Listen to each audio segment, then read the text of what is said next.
प्रभु यीशु मसीह के प्यारे और मीठे नाम में आप सबों को सलाम। जय मसीह की। प्रभु के नाम को धन्यवाद देते प्रियो कि प्रभु ने फिर एक बार हमें उसके चरणों के पास आज एकत्रित किया और प्रभु उसकी उपस्थिति में हमें और आशीषित करता है। इसलिए प्रभु के नाम को हम धन्यवाद देते हैं, प्रभु के नाम की हम स्तुति करते हैं। आइए प्रियो, ये समय है परमेश्वर के वचनों की ओर अपने ध्यान को केंद्रित करें। आज का जो शास्त्र पाठ हमने पढ़ा है यूहन्ना रचित सुसमाचार, इसका 7वां अध्याय पद 10 से लेकर 18 तक। इन पदों को जब हम देखते हैं, इन वचनों में हमें यह बात पता चलती है कि हमारा प्रभु यीशु मसीह अपने भेजने वाले अर्थात परमेश्वर की इच्छा से उसने अपने जीवन को व्यतीत करना पसंद किया। जब हम इस अध्याय को पढ़ते हैं, इस अध्याय में हमें पता चलता है कि प्रभु यीशु मसीह झोपड़ियों के पर्व में विशेष रूप से सम्मिलित हुआ है। और जब प्रभु यीशु मसीह इस पर्व को मनाने के लिए वहां पर मंदिर में उपस्थित है, इस मंदिर में उपस्थित रहते समय कई लोग हैं जो प्रभु यीशु मसीह को वहां पर विशेष रूप से किसी बातों में पकड़ने के लिए वहां पर उनके साथ उपस्थित है। प्रभु यीशु मसीह क्या करते हैं, कैसे करते हैं, इन बातों को देखने के लिए कई लोग वहां पर उपस्थित हैं। वचन हमें कहता है कि विशेष रूप से वह जो लोग हैं चुपके प्रभु यीशु मसीह के बारे में वो बातें करते थे। वह कौन है, वह भला मनुष्य है, यह कैसे करता है, प्रभु यीशु मसीह के बारे में भिन्न भिन्न बातें वो विशेष रूप से वहां पर बात किया करते थे। और हम देखते हैं कि जब प्रभु यीशु मसीह उनके बीच है, प्रभु यीशु मसीह इस पर्व को मनाने के लिए जब मंदिर में उनके साथ उपस्थित है, वचन 14 से आगे यदि हम देखें तो वहां पर हमें पता चलता है जब पर्व के आधे दिन बीत गए तो यीशु मंदिर में आकर उपदेश करने लगा। प्रभु यीशु मसीह उन्हें सिखाने लगा। प्रभु यीशु मसीह उन्हें व्यवस्था से वचनों को पढ़कर उन्हें समझाने लगा। और जब लोगों ने यह सुना तो लोग वहां पर वचन कहता है कि वह चकित होकर यह कहने लगे कि यह विद्या इसे बिन पढ़े कैसे प्राप्त हुई, बिन पढ़े इसे यह कैसे प्राप्त हुआ। इस बारे में वो लोग आपस में चर्चा करने लगे। यह बात हम देखते हैं क्योंकि प्रभु यीशु मसीह जो है वचनों को यदि पढ़े तो बढ़ाई का काम करने वाले का बेटा है। इस प्रकार से प्रभु यीशु मसीह के बारे में कहा जाता था। अर्थात वह जो उसके पिता जो काम करते थे उसने वही काम करना है। यह शायद उस समय में भी यह बात थी और इसीलिए लोग उसी दृष्टिकोण से प्रभु यीशु मसीह की ओर देख रहे हैं। जो सदुकी फरीसी लोग हैं वो उसी दृष्टिकोण से प्रभु यीशु मसीह की ओर देखते हैं और वो कहते हैं कि इसे बिन पढ़े यह विद्या, यह ज्ञान कैसे प्राप्त हो गया कि यह हमें मंदिर में आकर व्यवस्था से हमें उपदेश करने लगा है। और जब प्रभु यीशु मसीह ने इन बातों को सुना, जब प्रभु यीशु मसीह ने उनके बीच जो चर्चा चल रही है इन बातों को जब प्रभु यीशु मसीह ने सुना, प्रभु यीशु मसीह कहते हैं वचन 16 में, मेरा उपदेश मेरा नहीं परंतु मेरे भेजने वाले का है। मेरा उपदेश मेरा नहीं परंतु मेरे भेजने वाले का है। अर्थात मेरे प्रियो 17 वचन में भी यदि हम आगे जाए तो प्रभु यीशु मसीह वहां पर यह बताना चाहते हैं कि वह जो कुछ कहता है वह उसके मन से नहीं कहता, उसकी इच्छा से नहीं कहता। वह जो बात जो उपदेश को देता है वह परमेश्वर की इच्छा से, परमेश्वर जो उसे कहता है उसी अनुसार वो बात करता है। यह बात प्रभु यीशु मसीह वहां पर बताना चाहते हैं। प्रभु यीशु मसीह ने इस बात को उनके सामने रखा। यदि कोई उसकी इच्छा पर चलना चाहे अर्थात परमेश्वर की, तो वह इस उपदेश के विषय में जान जाएगा कि यह परमेश्वर की ओर से है या मैं अपनी ओर से कहता हूँ। जो परमेश्वर की इच्छा के अनुसार अपने जीवन को व्यतीत करता है, जब इस उपदेश को सुनेगा, प्रभु यीशु मसीह कहते हैं कि वह यह जान जाएगा कि यह परमेश्वर की ओर से है या मैं अपने मन से कहता हूँ। मेरे प्रियो, आज जो वचन को पर मनन चिंतन करने जा रहे हैं, जो विषय मैं लेना चाहता हूँ वह यह है कि हमारे लिए परमेश्वर की इच्छा। प्रभु यीशु मसीह यहाँ पर कहते हैं कि परमेश्वर की इच्छा यदि हमारे जीवन में है तो उसके उपदेश को अर्थात परमेश्वर के प्रभु यीशु मसीह की बातों को हम समझ सकेंगे। हम यह जान सकेंगे कि यह परमेश्वर की ओर से, किसी मनुष्य की ओर से नहीं है।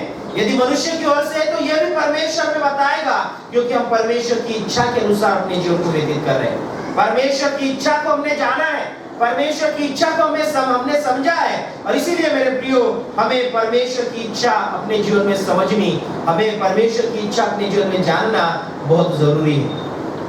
जब हम उपदेश को सुनते हैं, जब हम वचनों को पढ़ते हैं, उस पर मनन करते हैं, उसे जब हम विशेष रूप से उसे पढ़ते हैं, तब मेरे प्रियो परमेश्वर उसके वचनों के द्वारा हमसे बात करता है। लेकिन यह बात समझने के लिए परमेश्वर की इच्छा हमारे जीवन में होना बहुत जरूरी है। और इसलिए प्रभु यीशु मसीह ने कहा, मेरा उपदेश मेरा नहीं परंतु मेरे भेजने वाले का है। यदि कोई उसकी इच्छा पर चलना चाहे तो वो इस उपदेश के विषय में जान जाएगा कि यह परमेश्वर की ओर से है। यह जान जाएगा कि यह परमेश्वर की ओर से है। हम परमेश्वर की इच्छा पर जब चलते हैं, परमेश्वर उसके वचनों को हमारे जीवन में प्रकट करता है। परमेश्वर उनके वचनों के द्वारा हमसे बात करता है। और इसीलिए मेरे प्रियो प्रभु यीशु मसीह के जीवन को यदि हम देखें, प्रभु यीशु मसीह ने अपने जीवन में परमेश्वर की इच्छा को प्रथम माना। परमेश्वर की इच्छा को उसने अपने जीवन में प्राप्त किया। परमेश्वर की इच्छा के अनुसार अपने जीवन को बिताने के लिए उसने निश्चय किया और उस अनुसार उसने अपने जीवन को व्यतीत किया। और जब इस प्रकार से उसने अपने जीवन को व्यतीत किया, परमेश्वर की इच्छा को जब उसने स्वीकार किया, परमेश्वर की इच्छा से जब अपने जीवन को परिपूर्ण किया, उसके जीवन से जो परमेश्वर का उद्देश्य था, उस उद्देश्य को उसने पा लिया। परमेश्वर ने प्रभु यीशु मसीह को इस जगत में जब भेजा, एक उद्देश्य से भेजा। एक उद्देश्य अर्थात यदि हम देखें तो संपूर्ण मानव जाति के उद्धार के लिए परमेश्वर ने प्रभु यीशु मसीह को इस जगत में भेजा। लेकिन उस उद्देश्य को समझने के लिए, उस उद्देश्य के अनुसार अपने जीवन को व्यतीत करने के लिए, उस उद्देश्य में अपने आप को आगे बढ़ाने के लिए परमेश्वर की इच्छा जानना बहुत जरूरी था। और प्रभु यीशु मसीह ने परमेश्वर की इच्छा को जाना, इसलिए वो कहता है जो उपदेश मैं देता हूँ ये मेरा नहीं, मेरे भेजने वाले का है। और इसीलिए हम इस बात पे देखते हैं कि प्रभु यीशु मसीह ने अपने जीवन में परमेश्वर की इच्छा को प्रथम माना है। और यह 7वां अध्याय 10 से लेकर 18 वचन जो है, यह हमें यही कहते हैं कि अपनी ओर से हम कुछ नहीं बोलते। 18वें वचन में प्रभु यीशु मसीह कहता है कि मैं जो बोलता हूँ, मैं कुछ जो अपनी ओर से कुछ कहता है वो अपनी ही बड़ाई चाहता है। यदि कोई व्यक्ति अपनी ओर से, अपनी इच्छा से यदि कोई बात करे तो उसकी बातों में अपनी बड़ाई होती है, खुद की बड़ाई होती है। लेकिन वचन देखिए आगे कहता है, परंतु जो अपने भेजने वाले की बड़ाई चाहता है वही सच्चा है और उसमें अधर्म नहीं। अर्थात परमेश्वर की जो बातें हैं, परमेश्वर का जो वचन है, वही उसके जीवन से प्रकट होता है। यह तब होता है जब हम परमेश्वर की इच्छा को जानते हैं, जब हम परमेश्वर की इच्छा को समझते हैं, जब हम परमेश्वर की इच्छा को अपने जीवन में स्वीकारते हैं। और उस अनुसार जब हम अपने जीवन को व्यतीत करते हैं, वचन हमें कहता है कि हम उस समय विशेष रूप से अपने जीवन के उद्देश्य को भी हम प्राप्त कर लेते हैं। सबसे महत्वपूर्ण बात परमेश्वर की इच्छा जो हम सबों के लिए है, वचन रोमियो की पत्री इसका 12वां अध्याय और उसका 2रा पद यदि हम पढ़ते हैं, उन वचनों में हमें पता चलता है कि परमेश्वर हमारे सब के लिए उसने एक योजना को रखा है, एक इच्छा को रखा है। और वचन कहता है रोमियो 12 उसका दूसरा वचन यदि हम पढ़े तो उस वचनों में कहा है, इस संसार के सदृश न बनो परंतु तुम्हारे मन के नए हो जाने से तुम्हारा चाल चलन भी बदलता जाए, जिससे तुम परमेश्वर की भली और भाव की और सिद्ध इच्छा अनुभव से मालूम करते रहो। परमेश्वर की इच्छा हमें सबसे पहले वचन यहाँ पर कहता है कि हमें परमेश्वर की इच्छा मालूम करना है। We need to know or recognize God's will for our life. हमें अपने जीवन के लिए परमेश्वर की इच्छा जो है वो मालूम करना है। परमेश्वर की इच्छा कैसी है हमें मालूम है। वचन कहता है परमेश्वर की इच्छा जो है वो भली है। परमेश्वर की इच्छा यह भाव की है, स्वीकारने योग्य है, हम उसे ग्रहण कर सकते हैं। परमेश्वर की इच्छा जो है यह सिद्ध है। वचन कहता है परमेश्वर की इच्छा यह सिद्ध है और परमेश्वर की इच्छा अनुभव से तुम मालूम करते रहो, ये वचन कहता है। परमेश्वर की इच्छा हमें अपने अनुभव से मालूम करना है। दिन प्रतिदिन जो हम जीवन व्यतीत करते हैं उस अनुभव से हमें परमेश्वर की इच्छा हमारे लिए क्या है वो हमें मालूम कर लेना है। हमें उसके बारे में जानना है, हमें पहचानना है कि परमेश्वर मेरे लिए क्या योजनाएं वो कर रहा है। वचन कहता है कि अनुभव से मालूम करो। यानी दिन प्रतिदिन जब हम जिस रीति से जीवन जीते हैं, अर्थात जिस परिस्थिति से हम गुजरते हैं, हर दिन हमारे लिए अच्छा है ऐसा नहीं है, हर दिन हमारे लिए बदलता है। हर घंटा हमारे लिए बदलता है, आने वाला वक्त हमारे लिए बदलता है, आने वाला वक्त हमने देखा नहीं। वचन कहता है कि परमेश्वर की इच्छा अनुभव से तुम मालूम करते रहो। हमें परमेश्वर की इच्छा अपने जीवन में अनुभव से, दिन प्रतिदिन के जो घटनाएं हमारे साथ घटित होती है, जो हमारे साथ में बातें होती है, उनसे हमें परमेश्वर की इच्छा को मालूम करना है। हमने कहा कि नहीं, एक दिन आए संडे के दिन ही परमेश्वर की इच्छा मालूम किए और खत्म हो गया। मेरे प्रियो, परमेश्वर की इच्छा हमारे दिन प्रतिदिन के लिए, परमेश्वर की इच्छा में हमें अनुभव, अपने परमेश्वर की इच्छा का अनुभव केवल एक संडे के लिए नहीं लेना है। परमेश्वर की इच्छा का अनुभव हमें दिन प्रतिदिन अपने जीवन में लेना है। हम दिन प्रतिदिन जो बातें करते हैं, जो भी कृति करते हैं, जिस भी परिस्थिति से जाते हैं, जो भी दुख से जाते हैं, जो भी तकलीफों से जाते हैं, जो भी समस्याओं से हम जाते हैं, उन हर एक समस्याओं में हमें परमेश्वर की इच्छा को मालूम करना है। वचन कहता है परमेश्वर की इच्छा अपने अनुभव से तुम क्या करो, उसे मालूम करते रहो। यह कंटिन्यूअस टेंस है, हमें मालूम करते रहना है।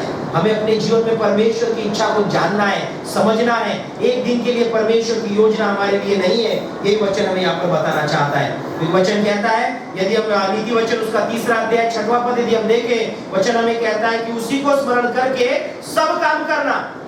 जो भी हम करें, परमेश्वर को स्मरण करके हमें अब सब काम करना है। परमेश्वर की इच्छा हमें अपने जीवन में जानकर, मालूम करते हुए हमें अपने जीवन में सब काम करना है। अच्छा काम करते हो, परमेश्वर की स्तुति हो, बुरा काम करते हो, परमेश्वर में ज्ञान कराएगा कि ये बुरा काम हमारे लिए नहीं है, मसीह के लोगों के लिए बुरा काम नहीं है, हमारे लिए अच्छा काम परमेश्वर ने रखा है। और इसीलिए वचन कहता है कि उसका स्मरण करके सब काम करो। जब प्रभु का स्मरण करेंगे, बुरा काम अपने जीवन से नहीं होगा। हम अपने जीवन में अच्छी बातों में आगे बढ़ाएंगे, अच्छी बातों में परमेश्वर हमें आगे की ओर ले जाएगा। और इसीलिए हमें अपने जीवन में परमेश्वर की इच्छा को पहचानना है। यदि हम पुराने नियम में पहली किताब में यदि जाते, उत्पत्ति की किताब इसका 3 अध्याय यदि हम देखें, वहां पर मेरे प्रिय हमें नजर आएगा आदम और हव्वा का जीवन यदि हम देखते हैं, परमेश्वर की इच्छा उनके लिए बहुत अच्छी थी। परमेश्वर ने उनके लिए बहुत अच्छी बातों को रखा था। अदन की वाटिका में उन्हें रखा, परमेश्वर ने उन्हें कहा कि फूलो फलो दूधो नाओ और इस पृथ्वी में तुम समा जाओ। परमेश्वर ने उनके लिए अच्छी योजनाओं को रखा, परमेश्वर की अच्छी इच्छा उनके लिए थी। लेकिन जब 3 अध्याय हम देखते हैं, परमेश्वर की इच्छा को बाजू में कर उन्होंने खुद की इच्छा को जब प्राधान्य दिया, खुद की इच्छा को जब उन्होंने प्रथम स्थान दिया, हम वहां पर देखते हैं कि परमेश्वर की योजना उनके जीवन से दूर की गई, परमेश्वर की उपस्थिति से वो दूर किए गए, परमेश्वर की अदन की वाटिका से उन्हें निकाल दिया गया। क्यों? क्योंकि उन्होंने परमेश्वर की इच्छा को जाना नहीं, समझा नहीं। ये हमारे लिए एक उदाहरण है कि आदम और हव्वा इन्होंने अपने जीवन में उनकी इच्छा को वहां पर प्रथम स्थान दिया। उनकी इच्छा, उनकी लालसा, उनकी आंखों की जो लालसा थी, उसे उन्होंने अपने जीवन में प्रथम स्थान दिया। और उस अनुसार जब उन्होंने किया, अर्थात अपनी इच्छा के अनुसार जब उन्होंने किया, परमेश्वर का क्रोध उनके ऊपर भड़का, अदन की वाटिका से उन्हें निकाल दिया गया, परमेश्वर की उपस्थिति से वो दूर किए गए। और मेरे प्रियो, एक कष्ट भरा जीवन उन्हें प्राप्त हुआ। और आज हम देखते हैं कि उनके द्वारा सभी मानव जाति को कष्ट भरा जीवन प्राप्त है। क्यों? क्योंकि मनुष्य ने अपनी इच्छा को प्रथम स्थान दिया, अपनी इच्छा के अनुसार जीवन व्यतीत करना जाना। लेकिन परमेश्वर की योजना हमारे लिए कैसी है? परमेश्वर की योजना हमारे लिए भली है, परमेश्वर की योजना हमारे लिए भावती है, परमेश्वर की योजना हमारे लिए सिद्ध है। और इसीलिए इस इच्छा को हमें अनुभव के साथ मालूम करते रहो, ये वचन कहता है। हमें परमेश्वर की इच्छा को दिन प्रतिदिन अपने जीवन में उसे जानना है, उसे समझना है, और परमेश्वर के उपस्थिति में, परमेश्वर के आशीषों में हमें आगे की ओर बढ़ना है। और इसीलिए परमेश्वर की इच्छा जब हम पहचानते हैं, परमेश्वर की इच्छा पहचानने के लिए जब हम अपना समर्पण करते हैं, उस वक्त परमेश्वर की इच्छा पूरी करने का निश्चय भी हमें अपने जीवन में करना चाहिए। क्योंकि वचन कहता है, जो कुछ तुम करो वो केवल परमेश्वर की महिमा के लिए करो। जो कुछ तुम करो वो परमेश्वर की महिमा के लिए करो। हम अपने जीवन को जब जीते हैं, हम जब परमेश्वर की इच्छा को पहचान लेते हैं, परमेश्वर की इच्छा जो हमारे लिए भली है, भावती है, सिद्ध है, उसे जब हम मालूम कर लेते हैं, हमें उस इच्छा को पूरी करने का निश्चय अपने जीवन में करना है। ये परमेश्वर का वचन हमें कहता है। और इसीलिए जब हम कुलसियों की पत्री उसका 4 अध्याय और 12वां पद यदि हम देखते हैं, तो उन वचनों में हमें दिखता है कि इपफ्रास जो है, जो प्रभु का एक सेवक है, वो परमेश्वर से प्रार्थना करता है कलीसिया के लिए। और उसकी प्रार्थना यह है, वचन को यदि हम पढ़े, कुलसियों की पत्री इसका 4 अध्याय और 12वां वचन, वो कहता है, इपफ्रास जो तुम में से है और मसीह यीशु का दास है, पौलुस इस कुलुसियों की पत्री में कुलुसियों की कलीसिया को इस बात को स्मरण दिलाता है कि इपफ्रास जो तुम में से है और मसीह का एक दास है, तुम्हें नमस्कार कहता है और सदा तुम्हारे लिए प्रार्थनाओं में प्रयत्न करता है, ताकि तुम सिद्ध होकर पूर्ण विश्वास के साथ परमेश्वर की इच्छा पर स्थिर रहो। यह प्रार्थना है परमेश्वर के लोगों के लिए। यह प्रार्थना है कि हमें परमेश्वर की हम परमेश्वर में सिद्ध होकर पूर्ण विश्वास के साथ परमेश्वर की इच्छा पर हम स्थिर रहें। हमें परमेश्वर की इच्छा पर स्थिर रहना है, हमें परमेश्वर की इच्छा में दृढ़ रहना है, हमें परमेश्वर की इच्छा के अनुसार जीने का निश्चय हमें अपने जीवन में करना है। ये वचन हमें यहाँ पर कहता है। परमेश्वर की इच्छा अपने जीवन में हमारे लिए जो योजना परमेश्वर ने की है, वह योजना उसकी महिमा के लिए, हमारी महिमा के लिए नहीं है। परमेश्वर ने उसकी इच्छा जो हमारे जीवन में प्रकट की है, परमेश्वर ने जब हमको चुना है हमारी महिमा के लिए नहीं, उसने उसकी महिमा के लिए हमें चुना है। परमेश्वर ने जब हमें अलग किया है, परमेश्वर ने जब हमें अंधकार से ज्योति में लाया है, पहला पत्रस का 2 अध्याय 9 से 11 पदों को यदि हम देखें, वचन कहता है उसने हमें अंधकार से ज्योति में लाया कि हम ज्योति के गुण प्रकट करें। ज्योति कौन है? यीशु है। उस यीशु के हमें गुण प्रकट करना है, इसीलिए हमें परमेश्वर ने अंधकार से ज्योति में लाया है। हमें परमेश्वर की इच्छा हमारे जीवन में इस बात को प्रकट करती है कि हम अपने जीवन में परमेश्वर की महिमा के लिए अपने जीवन को व्यतीत करें। हमें परमेश्वर की इच्छा में अपने आप को दृढ़ करना है, परमेश्वर की इच्छा में अपने आप को स्थिर करना है और उसमें ही हम रहे, यह निश्चय हमारे जीवन में होना चाहिए। क्योंकि परमेश्वर की इच्छा यह भली है, परमेश्वर की इच्छा यह भावती है, परमेश्वर की इच्छा यह सिद्ध है और इस इच्छा को हमें अनुभव के साथ मालूम करते रहना है, ये वचन हमें कहता है। और इसीलिए मेरे प्रियो, इस इपफ्रास की जो प्रार्थना है, ये हमारे लिए भी प्रार्थना है, कलीसिया के लिए प्रार्थना है, परमेश्वर के विश्वासी जनों के लिए प्रार्थना है कि हमें परमेश्वर के विश्वास के साथ परमेश्वर की इच्छा में हम सभी स्थिर किए जाएं। हमें अपने जीवन में परमेश्वर की इच्छा में अपने आप को स्थिर और दृढ़ करना है। कोई बात यदि हमें अपने जीवन में करनी है, कोई मकसद यदि हम अपने जीवन में बनाते हैं, किसी बात की ओर यदि हमें बढ़ना है, किसी बात को यदि हमें पाना है, मेरे प्रिय, हम कैसा दृढ़ निश्चय बनाते हैं, चाहे कुछ भी हो जाए उस बात को मैं प्राप्त करूंगा, चाहे कुछ भी हो जाए उस बात को मैं पाए बिना मैं नहीं हटूंगा, नहीं पीछे हटूंगा, मैं उसमें बढ़ता जाऊंगा। उस बात को पाने के लिए हम कई कोशिशें करते हैं, कई बातों में हम परिश्रम करते हैं, कई बातों का हम त्याग करते हैं, बलिदान देते हैं कि हमें वो चीज हासिल हो। शायद वो हमारे पढ़ाई के मामले में हो, शायद हमारे काम के मामले में हो, शायद हमारे भविष्य के मामले में हो। जो चीज हमें चाहिए, यदि हम उसे ठान लेते हैं कि वो हमें चाहिए, तो उसके लिए हम जो बन पड़े वो करने की हम कोशिश करते हैं। मेरे प्रियो, यदि जगत दृष्टिकोण से, दुनिया की दृष्टिकोण से यदि हम इस बात को करने के लिए तैयार होते हैं, तो परमेश्वर की इच्छा के लिए कितना बढ़कर हमें तैयार होना है, परमेश्वर की योजना के लिए हमें कितना बढ़कर तैयार होना है। हम अपने लिए तैयार होते हैं तो प्रभु के लिए हमें उससे भी ज्यादा हमें तैयार होना चाहिए। प्रभु की योजना के लिए हमें अपने आप को तैयार करना चाहिए। और इसलिए वचन कहता है कि परमेश्वर की इच्छा में हमें स्थिर रहना है। जिस परमेश्वर की इच्छा को हमने जाना है, आज आप और मैं जब इस आराधना में सहभागी हुए, आज जब हम अपने दुनिया की सारी बातों से अलिप्त होकर जब हम यहाँ पर आए हैं, मेरे प्रिय, हमने परमेश्वर की इच्छा को अपने जीवन में जाना, इसलिए यहाँ पर आए हैं। परमेश्वर की इच्छा हमारे लिए विशेष है, इस बात को जानकर हम यहाँ पर आए हैं। परमेश्वर ने हमें अपने लिए चुना है, इस बात को जानकर हम आए हैं। हमारे जीवन में दुख है, तकलीफ है, समस्याएं हैं, कई प्रकार की अड़चनें हमारे जीवन में होगी, कई प्रकार के चैलेंजेस हमारे सामने होंगे। उन बातों के बावजूद आज हम प्रभु की उपस्थिति में आए। क्यों? क्योंकि प्रभु की इच्छा मेरे लिए है कि मैं प्रभु की उपस्थिति में आऊं।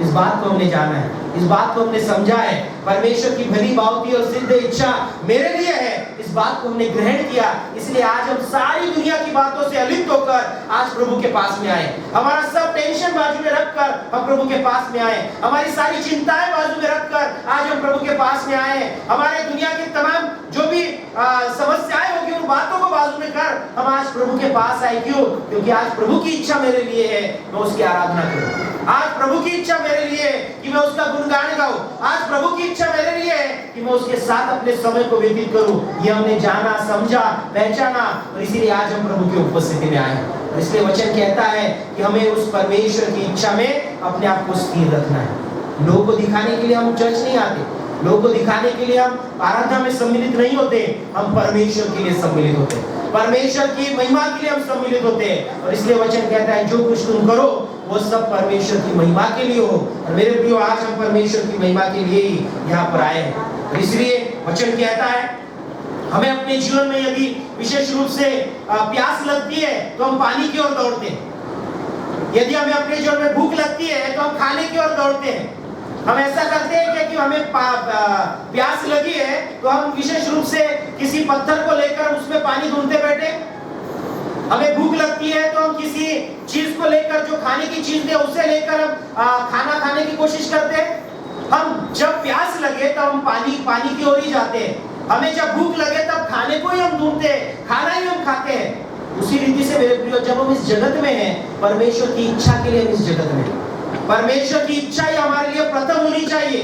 परमेश्वर की इच्छा की ओर हमारी दौड़ होनी चाहिए। परमेश्वर की इच्छा की ओर हमारे विचार होने चाहिए। परमेश्वर की इच्छा की ओर हमारे कदम बढ़ने चाहिए। परमेश्वर की इच्छा की ओर हमारी सहभागिता होनी चाहिए, क्योंकि परमेश्वर ने उसकी इच्छा के लिए आपको और मुझे विशेष रूप से चुना है। और जब यह परमेश्वर की इच्छा हमें अपने जीवन में परमेश्वर ने दी है, वचन हमें यह भी कहता है कि परमेश्वर की इच्छा पर हमें चलते रहना है। अर्थात परमेश्वर की इच्छा को हमारे जीवन से प्रकट करना है। परमेश्वर की इच्छा मेरे लिए है और वो मेरे तक सीमित है, ऐसा जीवन प्रभु नहीं चाहता। प्रभु चाहता है कि जो इच्छा परमेश्वर ने हमें अपने जीवन में दी है, उस इच्छा पर हम चलते रहें, उस इच्छा के अनुसार हम आगे बढ़ते रहें। और इसके लिए वचन यदि हम पढ़े इफिसियों की पत्री उसका 6वां अध्याय उसका 6वां पद यदि हम पढ़े, वचन कहता है मनुष्य को प्रसन्न करने वालों के समान दिखाने के लिए सेवा न करो।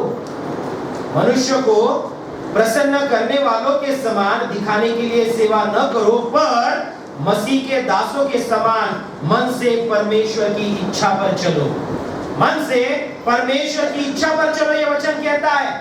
आज अगर परमेश्वर की इच्छा हमें अपने जीवन में प्राप्त हुई है, आज यदि परमेश्वर की इच्छा को हमने अपने जीवन के लिए जाना है, पहचाना है, आज यदि परमेश्वर की इच्छा में चलने के परमेश्वर की इच्छा के लिए यदि हम समर्पित हुए हैं, वचन कहता है कि हमें उस परमेश्वर की इच्छा पर चलना है। परमेश्वर की इच्छा पर हमें अपने कदमों को बढ़ाना है। परमेश्वर की इच्छा में हमें आगे जाना है, पीछे नहीं आना है। नया दिन परमेश्वर हमें देता है, आगे बढ़ने के लिए देता है। पिछला दिन बीत गया, वचन कहता है कि बीते दिन की चिंता ना करो, आने वाले दिन की भी चिंता ना करो। जो तुम्हें समय प्राप्त है, जो दिन तुम्हें प्राप्त है, उस दिन के लिए प्रभु को धन्यवाद दो।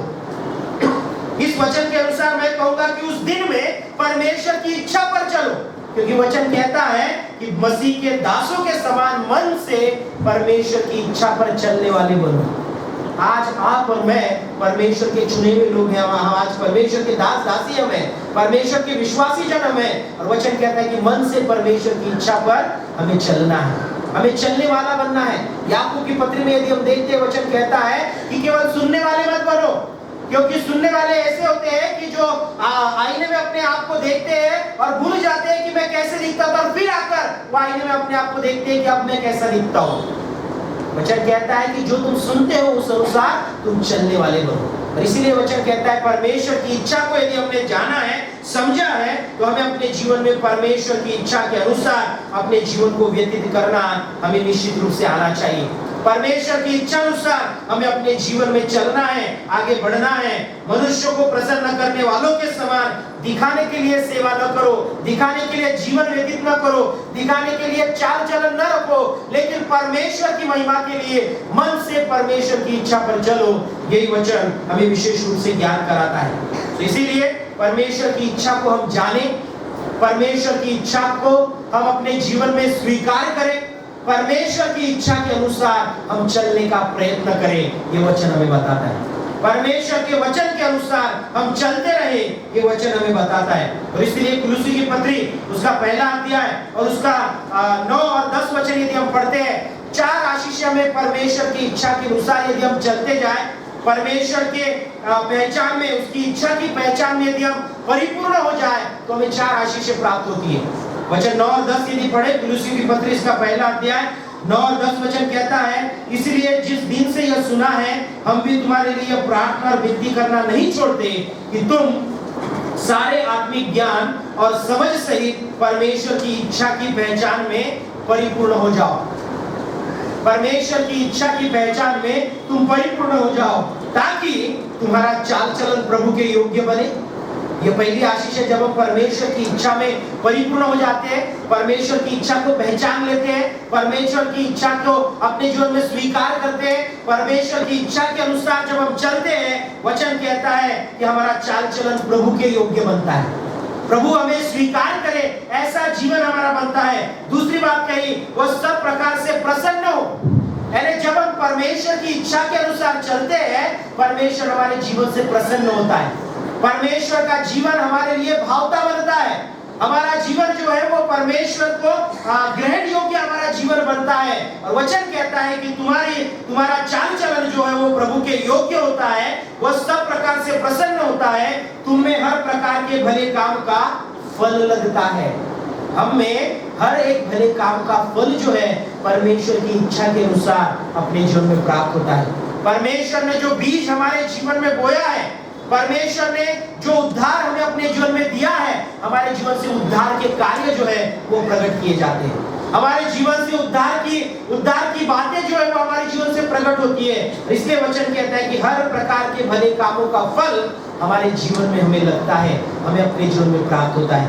और चौथी बात कही कि तुम परमेश्वर की पहचान में बढ़ते जाते हो। हम परमेश्वर की पहचान में बढ़ते हैं।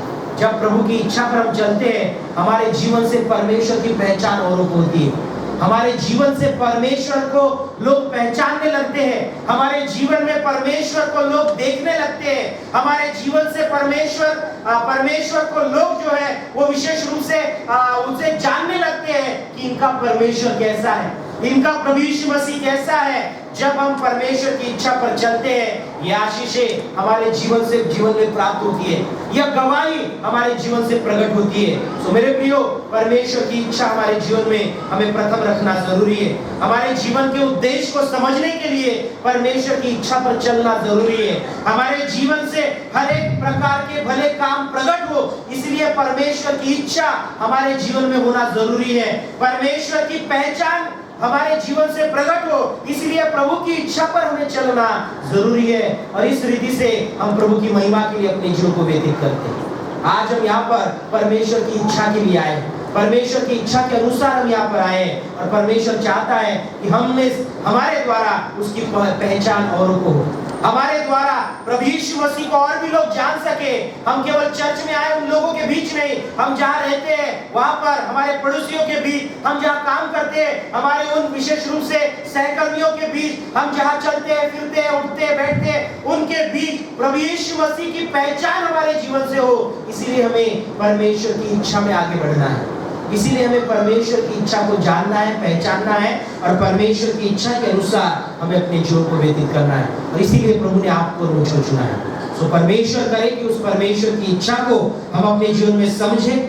वचन जिस प्रकार कहता है कि परमेश्वर की इच्छा ये भली है, ये भावती है और यह सिद्ध है, उस इच्छा को हमें अनुभव से मालूम करते रहने के लिए परमेश्वर अपने पवित्र आत्मा की सामर्थ, अपने पवित्र आत्मा का अभिषेक हम में से हर एक के जीवन पर उड़े, और आने वाले दिनों में हमारे जीवन के द्वारा प्रभु की पहचान औरों को होती रहे। हमारी चाल चलन परमेश्वर की महिमा के लिए विशेष रूप से यह परमेश्वर को ग्रहण योग्य बने। हमारा उठना बैठना यह परमेश्वर की बड़ाई करने वाला बने। हमारे जीवन में हम जो भी करें वो सब परमेश्वर की महिमा के लिए हो, और इसीलिए हम प्रभु की इच्छा के अनुसार चलने वाले परमेश्वर के लोग बने। ये प्रभु से हमारी प्रार्थना है। आइए हम इस समय प्रार्थना करें। पवित्र पवित्र पवित्र सेनाओं के हुआ सदा जीवनकारी परमेश्वर पिता, आपका वचन हमें कहता है पिता कि हम आपकी इच्छा में परिपूर्ण हो जाएं, क्योंकि पिता परमेश्वर आपकी इच्छा में परिपूर्ण होने के द्वारा हम अपने जीवन में प्रभु आपकी महिमा कर पाते हैं। हमारे जीवन से आपकी गवाही हम परमेश्वर प्रकट कर पाते हैं। हमारे जीवन से पिता प्रभु आपकी पहचान पिता परमेश्वर औरों के जीवन में होती है, और इसीलिए हम आपसे इस समय विनती करते हैं कि पिता आपकी इच्छा के अनुसार जीवन जीने के लिए आप हम सबों की सहायता कीजिए।